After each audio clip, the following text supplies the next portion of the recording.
Joining us now, she is a two-time All-American, three-time American Conference Pitcher of the Year. She holds just about every significant record in the American Conference history and is right up there as well in USF softball history. We speak of Georgina Corrick, who joins us here on In the Circle. How you doing? Good, thank you. Thank you so much for having me. I really appreciate it. Kind of talk about your season so far. You've taken it to a different level, and your team has been taking it to a different level, playing at a high level. What's it been like so far this season? I think definitely from the pitching standpoint, it's been super exciting.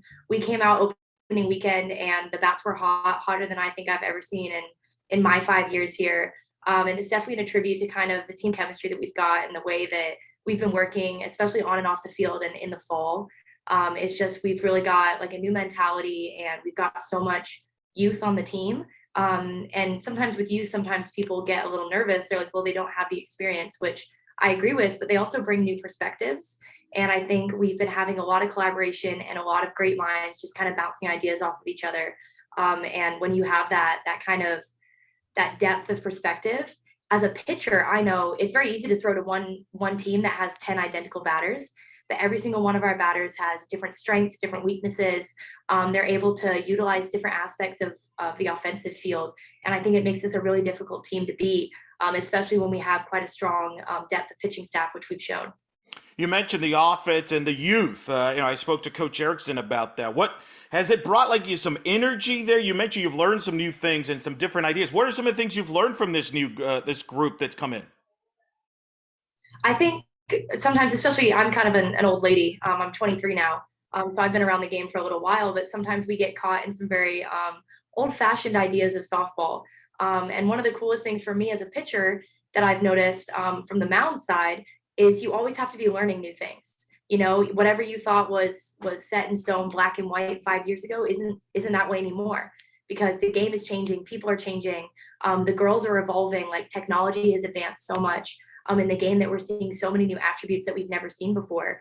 So I think a lot of the younger girls that were coming in have had a chance to utilize some of these new ideas and new perspectives. We've got girls from different areas of the country, and you don't think that really makes a difference, but there really are completely different schools of thought dependent on where you are. And I think definitely just these new girls have come in and they've really expanded the way that I think about the game. The mix of the girls who have been here and have had the experience with coach and with kind of the collegiate side of things, getting a chance to mix that with kind of the high school scrappiness that stick to itiveness that you see a lot of times in travel ball and in some of the younger parts of the game. Bringing those two together means that you get a lot of mastery on both sides. And it means that no matter where you're playing, who you're playing, in what conditions you're playing, you've got somebody who's got the experience there. And the atmosphere that we've created has made it that the girls love talking about it. They love sharing ideas and just being very, very open with how, as a team, we can get better. And as a teammate, they can be better. And it's made it, I mean, night and day for us and compared to some of my previous years and how the team is advancing. Do you feel what? Talk about your leadership because well, I mean, you joke. You said you're one of the older ones. You're 23. I mean, a lot of people would like to be 23. I wish I was 23 again.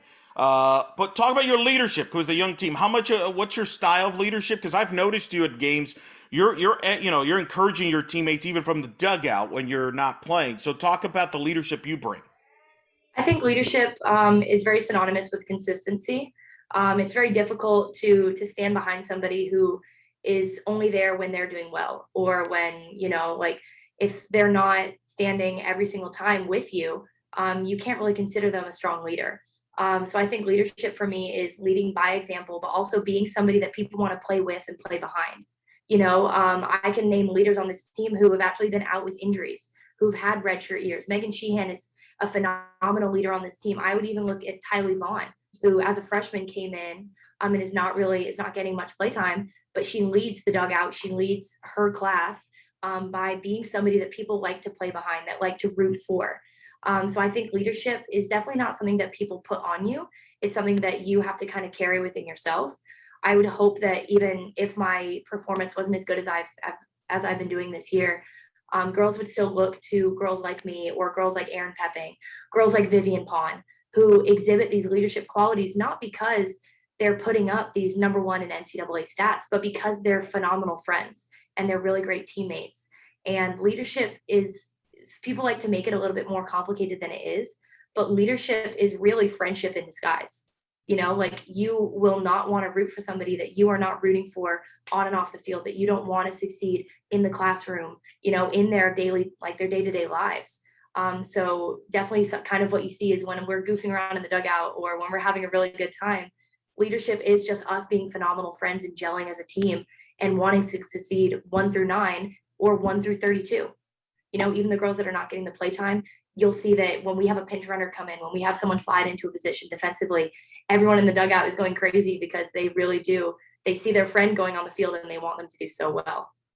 It sounds like this is the closest knit group of all the years. I mean, you've had some great teams. That speaks volumes if you think this is the closest knit team you've had. I would say, yeah, it's obviously like sometimes we get lost in nostalgia. But I've had previous years where I've had phenomenal teammates, don't get me wrong, but there's something about this team that we've got this year that it just feels like everyone is rooting for each other's success. And we've got a really consistent, 7, 8, 9 in the lineup. And that makes it really, really easy to gel and to have that chemistry that you see. I mean, Alana and Megan Piero as a middle right now are insane. You're seeing these plays that require a lot of confidence. They rely a lot of communication, but that communication doesn't happen in the moment. It happens at practice the week before. It happens in the game, innings before. Just this chemistry that we've got is almost unspoken, and it's so strong because it doesn't need to be communicated. It can't be picked up by another team because we're flashing numbers, or it can't be picked up by any of those other reasons. It's just this trust that they've got in each other and in the work that we've put in behind the scenes. And, obviously, as every team does, we've had some ups, we've had some downs, we've had a lot of struggles, but I think this is one of the few teams where we've come together as a unit to fight against it. And it's made us so much stronger on the field, which obviously we're seeing the outcomes of. Of course, one of your other leaders on the team is Josie Foreman, who's your catcher, who you two have a great bond. And, I remember speaking to both of you at the regionals in Gainesville, and Coach Eriksen's talked about it. He basically lets you two call the game. Explain that for those that may not be aware of that, because we live in an age where a lot of things are called for pitchers and things like that. But you and Josie kind of dictate the game and call the games yourself. So how to take us through that? Like, what is that like with you two working together? It's interesting that a lot of people have been drawing attention to it because actually in all of my 5 years here at USF, my catchers almost predominantly called the game.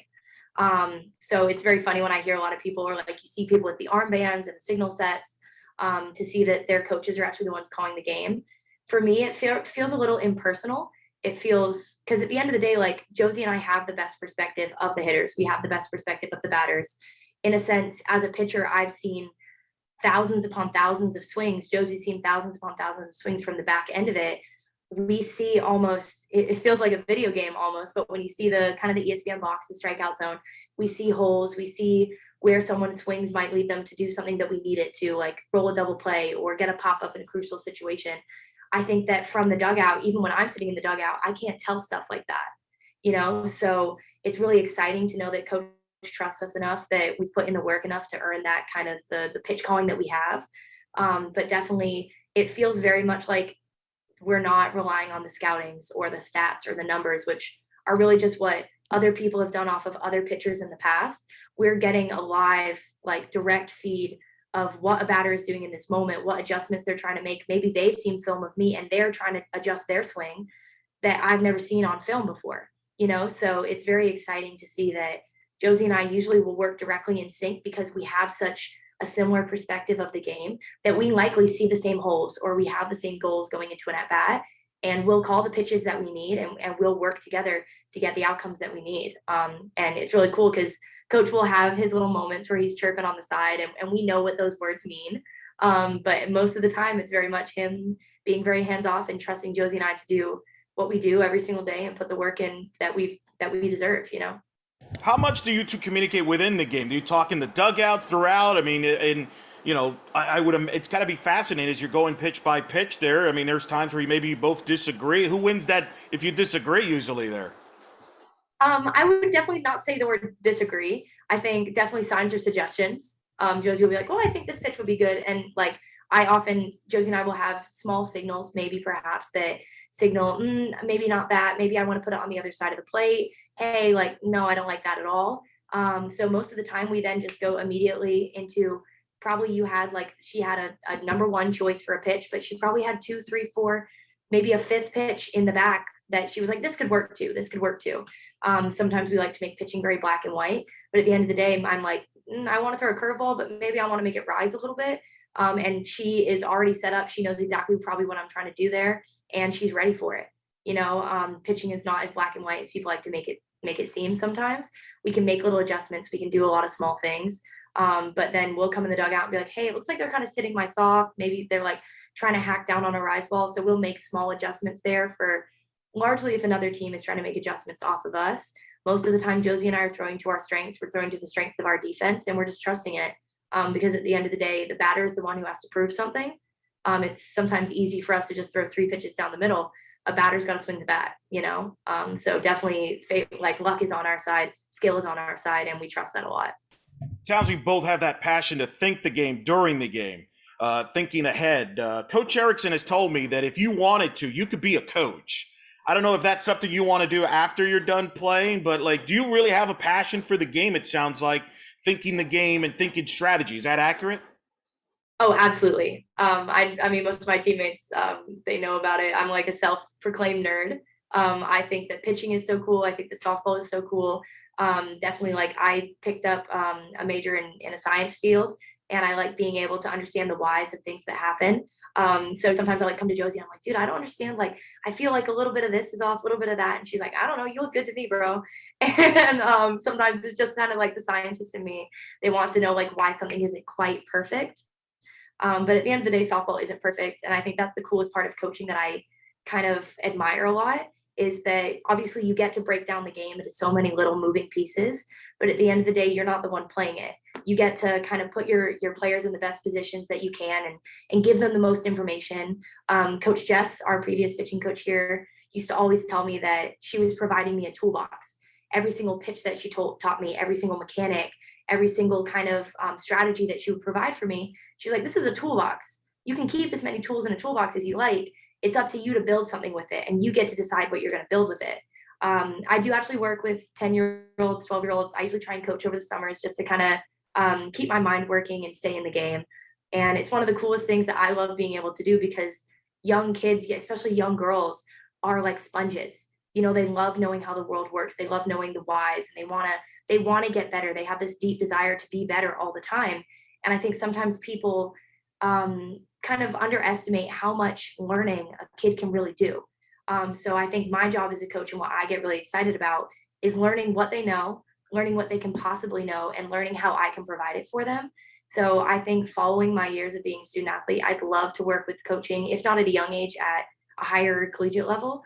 Just because I think it's a shame to not provide people with all these tools and not let them build the things that they can build, just because you think that they can't. I know that they can. I trust that I'm here to help them out and provide what I can. I hope that I can do the same for my teammates, even at this level. But it is really cool, and something that I definitely like to pursue later. Where did the passion for playing softball come from? How did you get into softball? Kind of a funny story. My family is not from this country. I was actually born in England. My parents were born in England. And we moved over here. My dad, he only really he knew soccer and rugby growing up, and golf. So he tried me in all of those sports, and I really was quite terrible at all of them. But he still wanted me to like get out of the house and be involved in something. Like I was a young kid. I had a lot of energy. I was very angry all the time, as little kids usually are. And one day he like picked up a newspaper, and it was like, oh, local softball team having tryouts. And he showed it to me, because my dad and we would share the newspaper every morning. He would give me the comics section, and he would read the news. But he slid it my way and was like, would you want to try this? And so we went outside, and he bought like one of those $3 bats from Walmart, and the terrible little pink styrofoam balls that they sell. And I actually was hitting it pretty hard. And he was like, look at you, finally having somewhere to put all of the rage that's not at me and your mom. So I tried out for a local rec ball team, and I loved it. I thought it was so cool. I actually started as a catcher, and I tell Josie that all the time. I'm like, I'm coming for your position. But I am most definitely not. I have old people knees. I cannot do that. I cannot do what she does. And it just kind of became a love for a really long time. I wasn't great at it. I probably wasn't even any good at it. But my dad was great. My parents were super supportive, and they kept me going through it, because I love the team atmosphere. I love my friends that I made on the team. And as I got older, I started to kind of grow into a little bit more of my build and who I wanted to be. And I found this love for softball, and I joined the Great Britain softball team, which kind of had this really nice connection for me and my family and my heritage that I found. And playing international and getting a chance to play against those big dogs, those grown women at such a young age, I was able to kind of excel a lot faster than I think some of the other girls my age, and it helped me out a lot. And when you start being good at something, it's really easy to be passionate about it. That's an incredible story. Have you thought about what if you don't, they don't find that softball news item, what I mean? Like, what would you be doing right now? I don't know. It's kind of the butterfly effect idea, like you never really know. But I can't be more thankful that my dad was willing to, like he stood out in the yard and like the ants and learned how to catch, and he'd never wore a glove or watched a baseball game before. And he was willing to sit on a bucket and catch me pitching. And Lord knows I probably hit him enough times that he should have got off that bucket, but he stayed on it. And I can't thank him enough for it. Did you have like any players you studied like as you were kind of going through this, or would you figure this out on your own? Like, who helped you kind of develop? And you obviously because you had a great career there at Seminole. Yeah, so I actually had a massive, massive love for Jenny Finch growing up. I remember one of the coolest birthday presents my parents got for me were tickets to go watch the USSSA Pride. I actually just recently cleaned my room because we were moving houses, and I still had the original magazine that they gave to you when you like entered the field, and it had like all of the greats that played when I went to go watch Jenny Finch throw, and she was one that I admired so much. My pitching coach Shannon Steinhilber actually was a catcher in D1 softball. But as much as I talk about Josie, catchers make phenomenal pitching coaches because they see the game from that side. And she took my pitching to the next level. I think I actually had a great phone call with her a couple days ago, just catching up because she moved back to Arizona probably when I was about 16 or 17. But she changed my life. She changed the way that I thought about pitching. She approached the mental side so much. And I think people kind of overlook that a little bit and how much that means to someone who's 14, 15, 16, because this game is so much about failure. And, as young people and as young women, we aren't always seeing failure as a good thing. And she was so supportive and so like understanding of me and the struggles that I was going through learning how to pitch. And that just really shaped me a lot as a young player. And she showed me videos of so many girls pitching. But again, she was like, this is your toolbox. You can pick and choose little things that you like about these pitchers, but you get to learn how to throw like you. And that was really cool because I never wanted to be anybody else. I wanted to be me. That's pretty good story. Remarkable. How did you end up at South Florida? Coach Eriksen told me the story the first time they saw you. He thought you were actually older than you were, and was stunned that you were available. Just tell me the story of how you came to USF and that first time you met Coach Eriksen. Oh goodness. I actually I was guesting. So I was between travel ball teams at the time. I was looking to play up a little bit for my age bracket. And I was actually playing for a travel ball team here in Tampa. And we were playing at Clearwater at those Clearwater fields that they played the Clearwater Elite Invitational at. And I came in on this guest team for a team I've never played for. And I think I came in and I pitched and I threw really well. And hitting wise, I think I went like 2 for 3 or 3 for 3. Back in the day when I was a hitter. And he happened to be walking by and caught my game. And I think he approached my coach and was very interested, obviously, and was like, hey, like, I know you're a quite young team, but, kind of want to put my feelers out. And they were like, oh, yeah, like, that's George, like, she's in I believe it was the 7th grade or the 8th grade at that time. This was prior to the NCAA putting a harsher age limit on recruiting. And he approached me and was like, hey, we'd love to have you on, a visit. And I was absolutely stunned because I wanted to be a marine biologist since I was like 5 years old. And USF is one of the greatest schools in the country for marine biology. And so I had been doing all my research. I'd been sending my emails, and USF was 100% on my list. So I was like, yes, I'd love to come. And I came here, and coach was super understanding that it was my first visit. He was like, please go out and see other schools, look at your other opportunities. I'm sure you're going to have some, but just know that like USF is here for you. We'd love to have you. And I went and I toured other schools and I saw other places, and I had fallen in love with USF when I set foot on campus, and I knew that this was the place I wanted to be and the program I wanted to be in. And so I was able to commit really, really young and kind of have that pressure off my shoulders of knowing where I was going to go, because then I was able to play very free at Seminole, knowing that, USF was going to be my future home. Pretty good. Marine biologist. Who took you under your wing when you walked on campus? Because you made an immediate impact. You won co-American Conference Pitcher of the Year with Houston's Savannah Heaton, so you made a quick impression right away. But who helped you kind of and maybe kind of leaned a shoulder that you could talk to there and helped you as you were kind of learning the college game? I mean, I speak about her all the time. But Coach Jessica Moore was absolutely incredible for me.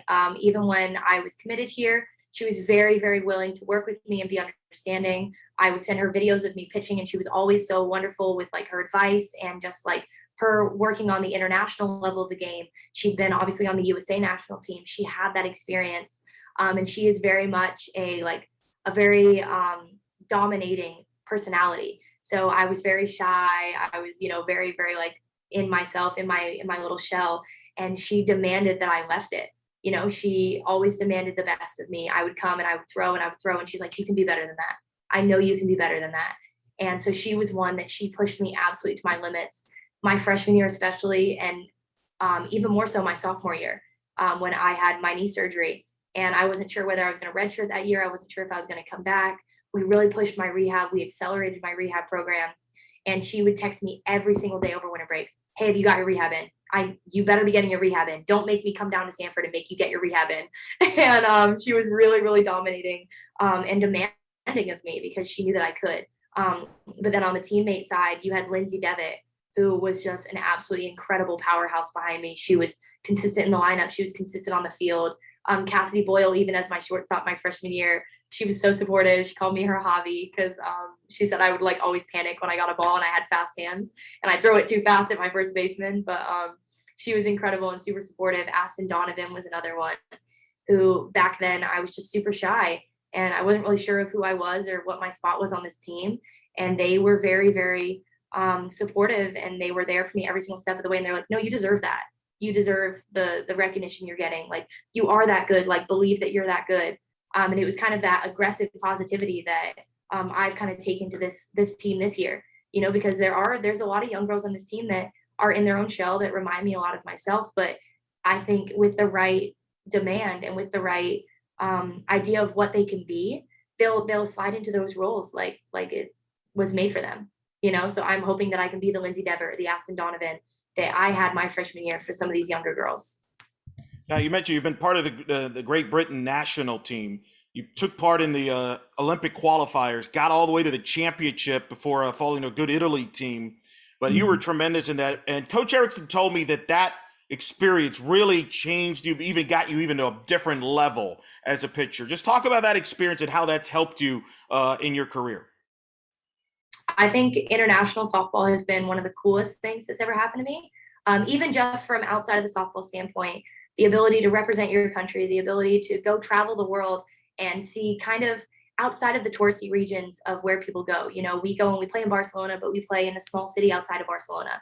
And we get to see how people really do live their lives in other places and how people interact in new and exciting places. I've had the opportunity to go and play in Japan. I've had the opportunity to play in the Netherlands, in Canada, against some of the greatest teams in the world, against those girls that they were names in the Olympics. You heard about Fama, you heard about Piancastelli, who were both on the Italian team and have performed phenomenally since.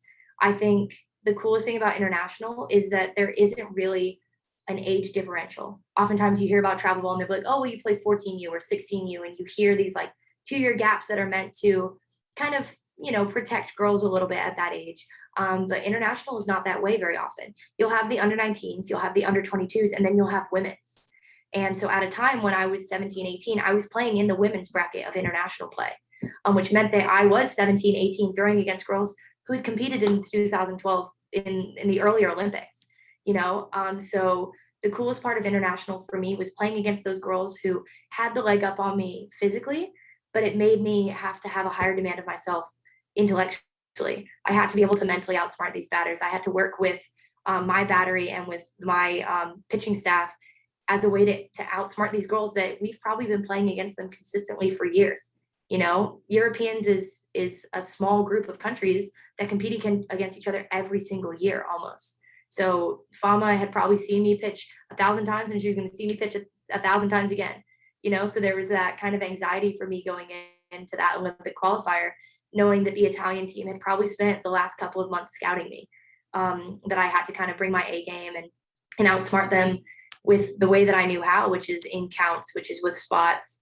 And I think it's heartbreaking that we fell so short. But I think the Italian team was a phenomenal team.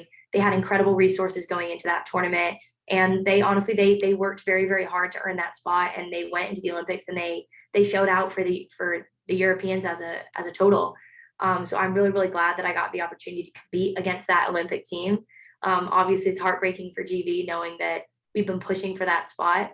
But at the end of the day, whether it was us, whether it was Italy, whether it's the Netherlands, we'd all been competing against each other for so long, and we were all so supportive of each other because it did feel like a club league. You know, you knew all those girls by name, you knew them by face, and just being able to see them turn on the TV screen and be like, "Hey, I've thrown against her for the last 5 years." You know, it's a really humbling experience, and I couldn't have been more supportive of Italy when they went over to Japan. How important is it to continue to grow the brand of the Great Britain national team and European softball? Obviously, that's no secret. That's part of the process that people are still trying to build.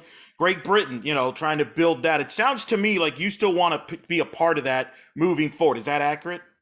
Yes, I would love. I speak highly of GB softball. They've been incredible for me. It has really shaped me so much as a student athlete.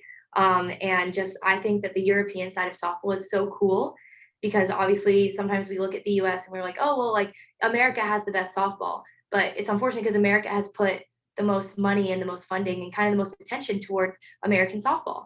But when you go over to Europeans, you see some of these girls like Bianca Stelli obviously has come over seas and played for Athletes Unlimited and was their reigning team captain, was up in the top 4 of their stats almost every single week. And people were like, oh my gosh, who is this girl? And I was like, I know her. She's taken me yard 9 times, like she's crazy good. Because there's the talent overseas. There is the talent, there's the drive, there's every single thing that you would see in an American college softball player or an American pro softball player exists over there, but sometimes with a quarter of the funding or a quarter of the resources. So those girls who are succeeding overseas might even be doing more than some American players because they just don't have the opportunities that have been provided for some of the girls over here. So a lot of times you'll see international girls like myself, or sometimes a lot of the other ones, very, very big on fund European softball, fund international softball. Obviously, Japan has shown up and shown out for years against USA and shows so much amazing potential every single year. But by them having that potential, they've now secured funding, and it becomes a really, really good cycle. So I was hoping, and I still am hoping, obviously, with the presence of Australia, of Canada, of obviously Japan, some of these great teams across the country or across the world that some people didn't know about, they've always been there, and they always will be there because the girls have persevered and they fought so hard to earn those spots. But with obviously the presence of the Olympics, I'm hoping that just like GB has received a lot of positive feedback and a lot of positive social media presence, that a lot of other European and international countries will get the same, in hopes that we can provide these opportunities for the girls overseas because they're there. They want to compete just as hard as we do. And there are people that are willing to provide them with the means to do so. And I think if you do, the talent and the skill that you see in American softball, you will see it tenfold in every single one of those countries because it's there. Yeah, and that's where we're hoping Los Angeles gets the Olympics there for softball in 28. Is that something you've got circled there as a possibility if it happens? Absolutely. That's been my dream since I was very little, and I'm still pursuing it. I gotta imagine you and Coach Eriksen talk a lot about the international game. Just listening to you talking about it, you have the passion that he does for the international game. As you quite well know, spent so much time with Team USA in his career. He just, kind of stepped down from that. How much do you two talk about it, the international game, and just softball in general? It sounds like you two have a lot in common in that regard. Actually, less than you think. Sometimes it's one of those things that Coach and I just happen to be on the same page of the same book all the time, which drives me crazy because I like to think that I'm very different than Coach, and then every now and then Coach and I will make the same comment at the same exact time, and I'm like, am I Kenneth Eriksen? But it's really cool because obviously we've grown up in the same atmosphere, and a lot of times you'll see people in the same environment will share similar opinions. But it is really exciting because Coach is one of the few people that I can have these kind of conversations with about it because he is so in the know. He really has been in that platform and on that stage. So every now and then I'll go in his office and I like to talk to him about what my plans are moving forward because obviously he's provided me with so many opportunities. And I like to keep him really in the loop of the things that I want to do because he's given me the opportunity to do so. I think it's almost like it's a very like a proud moment. You feel like, hey coach, like I'm really excited. This is I think what I'm going to do this summer. So that's really when we get the most to talk about our international time. And you know him, he's a great storyteller. If I catch him in a chatty mood, we'll sit in his office and chat about internationals for like 3 hours. You know, it's terrible. I have better things to do. But I love sitting in his office and having these conversations, just because he really has such a cool experience where he started in the game where it was so inexperienced and so kind of understood. You know, and he was one of the great minds and the great voices that was there to push forward women like me. You know, women that he's worked with in the past and push them into the spotlight because they deserve to be in it. You know, so he and I will have these conversations a lot just about how much the international stage means to the girls that have had a chance to perform on it and how much more we think the international stage can become. It's incredible, and you've had an impact. I mean, I spoke to a friend of yours, Katie Birch, who was your teammate on the Great Britain national team, plays Mhm. plays at UCF, and she talked about spending time with you. That it just rubbed off on her to make her a better player and form that bond that you two had and your teammates had, as you just mentioned earlier, throughout the international game, to the point where she said the first time she faced you in college was awkward for her to It face was it. awkward. It Well, was okay, expand on that. so obviously Katie and I have played now together for I want to say 2 or 3 years. She's my little baby goat. I love her. She actually, when she came on at GV, she was a stud shortstop, absolute cannon, incredible glove. And she behind me on at shortstop, I was not worried about it at all. Her range was incredible. Like there was not a single part of the infield that Katie couldn't have covered. And it was so exciting hearing that she committed to UCF, obviously, because they were in our conference and it meant we were going to play them.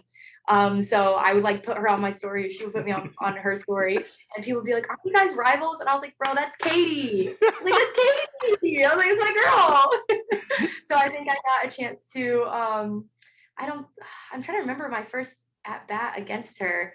I think I threw against her in scrimmages. I haven't had a chance to throw against her actually collegiate wise, but I forget. Like my personality on the mound is very different than my personality, like obviously one on one. So obviously Kate and I would like clown with each other all the time, and we were very like, you know, like bouncing things off of each other. And then we like came in the box, and I was like, and she's like, "You can't do that." She's like, "You can't do that. I'm trying to get a bat off of you." So I think it's one of those things that it's like when you get that relationship first with a teammate, and then you have to compete against them as like an opponent or a competitor. It's really hard to turn off one or the other. As a pitcher, obviously, I have to do it a little bit more than maybe Katie has to. But it definitely was very like awkward for both of us because we're like, you know, Yeah. like I want her to get a hit, but I also don't want to like throw bad pitches. Right, So and you're in the midst here, the big, in the conference. She was telling me you're in the middle of the conference matchup here. It's a rivalry. It's a high stakes, and oh, here's my best friend I'm facing.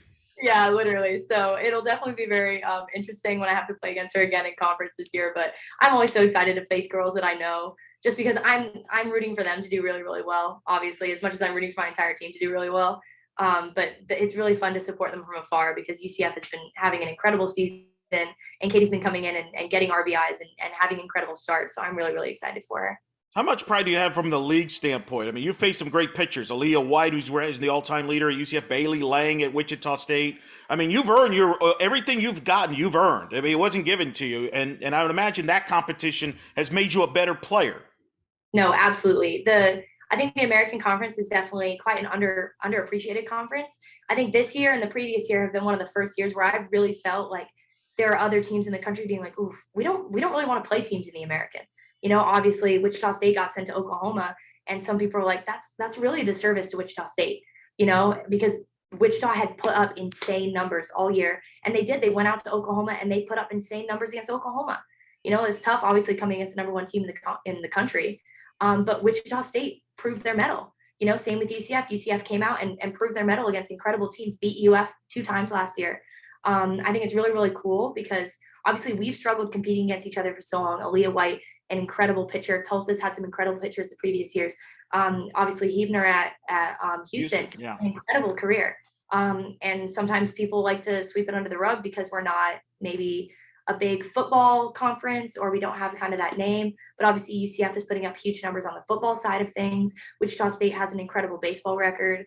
I think it's really cool seeing softball kind of sliding forward as the forefront of a conference, but because we have deserved it. I played, I coached with Aaliyah actually last winter. And we joked about it. We're like, dude, it sucks that we're both in the same conference because we feel like we were competing back and forth. It was this tug of war every single week for pitcher of the week, pitcher of the week, pitcher of the week. And she was putting up incredible strikeout numbers. We would always go extra inning games against UCF because it was a pitcher's battle, and she's the sweetest human being alive. I love Aaliyah. She's so sweet.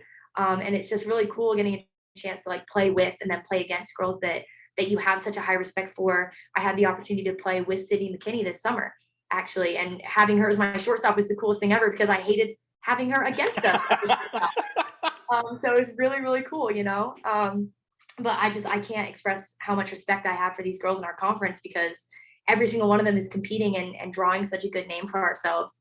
But obviously I want USF to come out on top, obviously, because that's where I am. Sure. But it is really, really cool to root for these girls individually because you know who they are as people.